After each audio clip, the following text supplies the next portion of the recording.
Do you think that women in evangelical circles where women are not allowed to preach, let's say Palin and McCain do win, and here you have this woman that could possibly be leading the free world, and yet there's evangelicals voting for her that don't even believe that a woman should preach at the pulpit?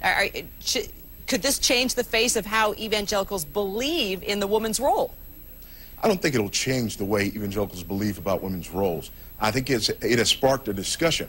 And quite frankly, feminism has gained a foothold in many evangelical churches. Do you think that's a good thing? No, I don't. Not at all. Why not? Well, because we're about the gospel. The culture doesn't dictate truth. The gospel dictates truth. My job is not to be a political pundit or political activist. My job is to be a pastor and proclaim the truth of the gospel as clearly as I possibly can. Well, wait a minute. What about the Old Testament and the prophet Deborah? I mean, she was a political leader. She was a wife. She was a mother. She was one of the biggest forces in the book of Judges. So that's the gospel right there. She certainly was. And the fact that something happened doesn't mean that it's normative for the church. In Isaiah chapter 3, for example, one of the signs that a culture is under judgment is that women are in leadership in their nations. So Deborah was actually a sign that things were very bad in Israel, not a norm for the church. Margaret, I'm curious to see what you think about this and what the Reverend's saying.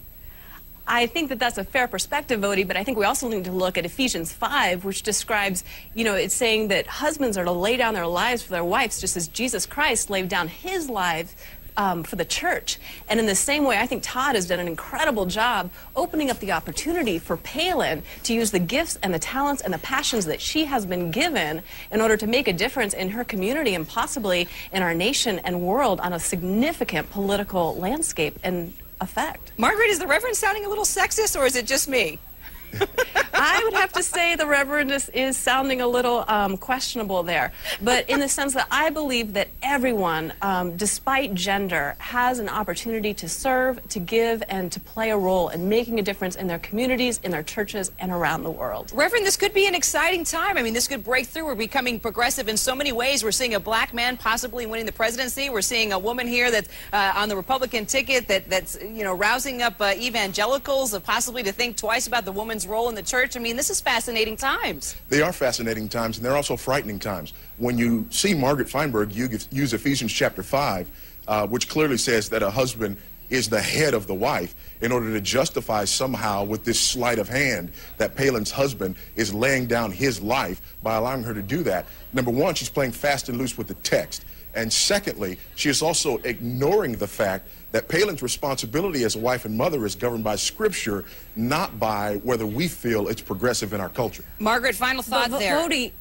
I believe that's a narrow interpretation and a boxy interpretation of the text, as well as the role of women, who in today's working families, many families in the United States need both the man and the wife in order to work outside of the home, in order to support the family, and to put that kind of burden on the family, whereby a woman must stay at home. I just don't think that translates into many working class families today. You know, my job is not to translate into working class families. My job is to be honest with the text. And the text says in Titus chapter 2 and verse 5, a woman is to be the keeper of her home. Now, I will not violate the teaching of the text in order to somehow sound more appropriate for the culture. I am a herald of the truth of the gospel, and my job is to teach the gospel according to what the authors have said, not according to what I think the culture wants to hear.